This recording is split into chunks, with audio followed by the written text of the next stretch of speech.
FRANKENSTEIN, or the Modern Prometheus, by Mary Shelley. Section 24.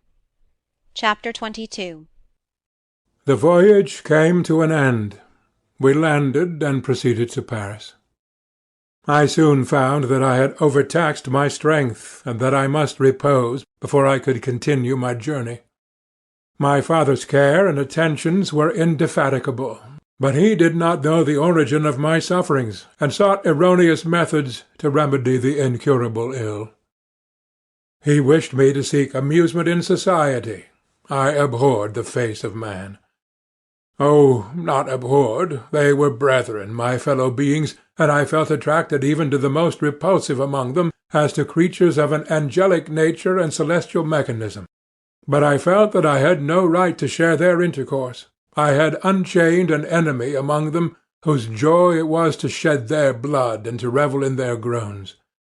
How they would, each and all, abhor me and hunt me from the world, did they know my unhallowed acts and the crimes which had their source in me. My father yielded at length to my desire to avoid society, and strove by various arguments to banish my despair. Sometimes he thought I felt deeply the degradation of being obliged to answer a charge of murder, and he endeavoured to prove to me the futility of hope. "Alas, my father," said I, "how little do you know me! Human beings, their feelings and passions, would indeed be degraded if such a wretch as I felt pride. Justine, poor unhappy Justine, was as innocent as I, and she suffered the same charge. She died for it, and I am the cause of this. I murdered her. William, Justine, and Henry, they all died by my hands." My father had often, during my imprisonment, heard me make the same assertion. When I thus accused myself, he sometimes seemed to desire an explanation, and at others he prepared to consider it as the offspring of delirium, and that, during my illness, some idea of this kind had presented itself to my imagination, the remembrance of which I preserved in my convalescence. I avoided explanation, and maintained a continual silence concerning the wretch I had created. I had a persuasion that I should be supposed mad, and this in itself would forever have chained my tongue. But besides, I could not bring myself to disclose a secret which would fill my hearer with consternation, and make fear and unnatural horror the inmates of his breast. I checked, therefore, my impatient thirst for sympathy, and was silent when I would have given the world to have confided the fatal secret. Yet still, words like those I have recorded would burst uncontrollably from me. I could offer no explanation of them, but their truth in part relieved the burden of my mysterious woe. Upon this occasion my father said, with an expression of unbounded wonder, "My dearest Victor, what infatuation is this? My dear son, I entreat you never to make such an assertion again." "I am not mad," I said energetically. "The sun and the heavens who have viewed my operations can bear witness of my truth. I am the assassin of those most innocent victims. They died by my machinations. 1,000 times would I have shed my own blood, drop by drop, to have saved their lives. But I could not, my father, indeed I could not sacrifice the whole human race." The conclusion of this speech convinced my father that my ideas were deranged, and he instantly changed the subject of our conversation, and endeavoured to alter the course of my thoughts. He wished as much as possible to obliterate the memory of the scenes that had taken place in Ireland, and never alluded to them, or suffered me to speak of my misfortunes. As time passed away I became more calm. Misery had her dwelling in my heart, but I no longer talked in the same incoherent manner of my own crimes. Sufficient for me was the consciousness of them. By the utmost self-violence I curbed the imperious voice of wretchedness, which sometimes desired to declare itself to the whole world, and my manners were calmer and more composed than they had ever been since my journey to the sea of ice. A few days before we left Paris on our way to Switzerland, I received the following letter from Elizabeth. My dear friend, it gave me the greatest pleasure to receive a letter from my uncle dated at Paris. You are no longer at a formidable distance, and I may hope to see you in less than a fortnight.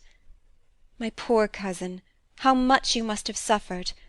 I expect to see you looking even more ill than when you quitted Geneva. This winter has been passed most miserably, tortured as I have been by anxious suspense. Yet I hope to see peace in your countenance, and to find that your heart is not totally void of comfort and tranquillity. Yet I fear that the same feelings now exist that made you so miserable a year ago, even perhaps augmented by time. I would not disturb you at this period, when so many misfortunes weigh upon you, but a conversation that I had with my uncle previous to his departure renders some explanation necessary before we meet. Explanation? You may possibly say, what can Elizabeth have to explain? If you really say this, my questions are answered, and all my doubts satisfied. But you are distant from me, and it is possible that you may dread and yet be pleased with this explanation, and in a probability of this being the case, I dare not any longer postpone writing what, during your absence, I have often wished to express to you, but have never had the courage to begin. You well know, Victor, that our union had been the favourite plan of your parents ever since our infancy. We were told this when young, and taught to look forward to it as an event that would certainly take place. We were affectionate playfellows during childhood, and I believe dear and valued friends to one another as we grew older. But as brother and sister often entertain a lively affection towards each other without desiring a more intimate union, may not such also be our case? Tell me, dearest Victor, answer me, I conjure you by our mutual happiness, with simple truth. Do you not love another? You have travelled, you have spent several years of your life at Ingolstadt, and I confess to you, my friend, that when I saw you last autumn so unhappy, flying to solitude from the society of every creature, I could not help supposing that you might regret our connection, and believe yourself bound in honour to fulfil the wishes of your parents, although they opposed themselves to your inclinations. But this is false reasoning. I confess to you, my friend, that I love you, and that in my airy dreams of futurity you have been my constant friend and companion.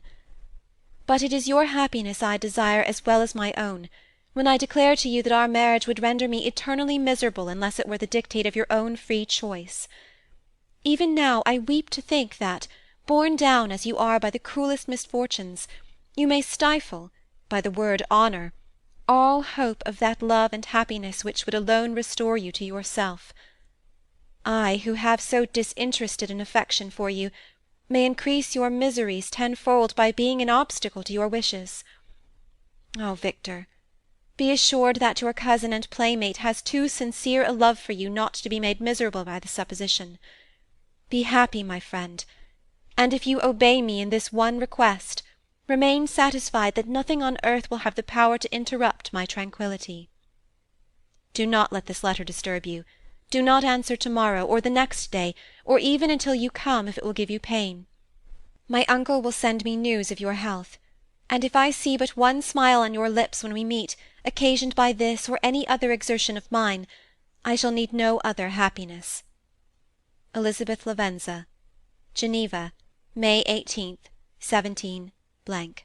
This letter revived in my memory what I had before forgotten, the threat of the fiend. I will be with you on your wedding night. Such was my sentence, and on that night would the demon employ every art to destroy me and tear me from the glimpse of happiness which promised partly to console my sufferings. On that night he had determined to consummate his crimes by my death. Well, be it so. A deadly struggle would then assuredly take place, in which if he were victorious I should be at peace, and his power over me be at an end. If he were vanquished, I should be a free man. Alas, what freedom! Such as the peasant employs when his family have been massacred before his eyes, his cottage burnt, his lands laid waste, and he is turned adrift, homeless, penniless, and alone, but free. Such would be my liberty, except that in my Elizabeth I possessed a treasure, alas, balanced by those horrors of remorse and guilt which would pursue me until death. Sweet and beloved Elizabeth! I read and re-read her letter, and some softened feelings stole into my heart and dared to whisper paradisiacal dreams of love and joy. But the apple was already eaten, and the angel's arm bared to drive me from all hope. Yet I would die to make her happy. If the monster executed his threat, death was inevitable. Yet again I considered whether my marriage would hasten my fate. My destruction might indeed arrive a few months sooner, but if my torturer should suspect that I postponed it, influenced by his menaces, he would surely find other and perhaps more dreadful means of revenge. He had vowed to be with me on my wedding night, yet he did not consider that threat as binding him to peace in the meantime, for as if to show me that he was not yet satiated with blood, he had murdered Clerval immediately after the enunciation of his threats. I resolved, therefore, that if my immediate union with my cousin would induce either to hers or to my father's happiness, my adversary's designs against my life should not retard it a single hour. In this state of mind I wrote to Elizabeth. My letter was calm and affectionate. "I fear, my beloved girl," I said, "little happiness remains for us on earth, yet all that I may one day enjoy is centred in you. Chase away your idle fears. To you alone do I consecrate my life and my endeavours for contentment. I have one secret, Elizabeth, a dreadful one. When revealed to you, it will chill your frame with horror, and then, far from being surprised at my misery, you will only wonder that I survive what I have endured. I will confide this tale of misery and terror to you the day after our marriage shall take place. For, my sweet cousin, there must be perfect confidence between us. But until then, I conjure you, do not mention or allude to it. This I most earnestly entreat, and I know you will comply." In about a week after the arrival of Elizabeth's letter, we returned to Geneva.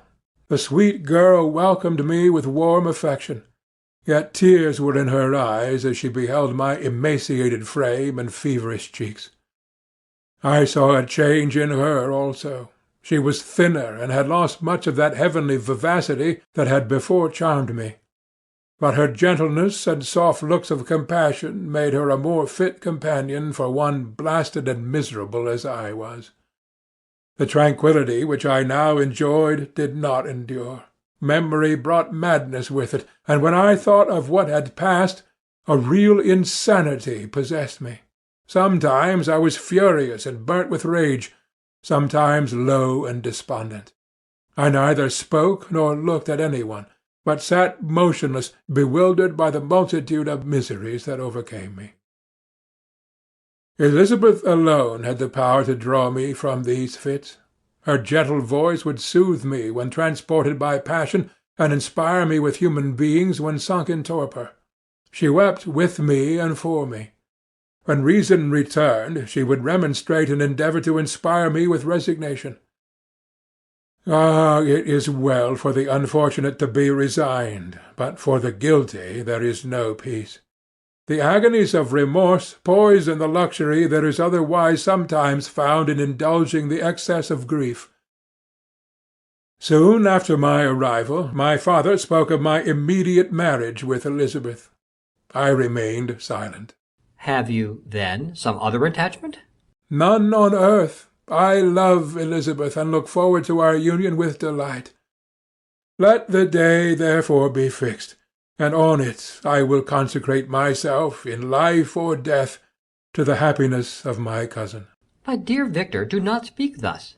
Heavy misfortunes have befallen us, but let us only cling closer to what remains and transfer our love for those whom we have lost to those whom yet live. Our circle will be small, but bound close by the ties of affection and mutual misfortune. And when time shall have softened your despair, new and dear objects of care will be born to replace those of whom we have been so cruelly deprived." Such were the lessons of my father.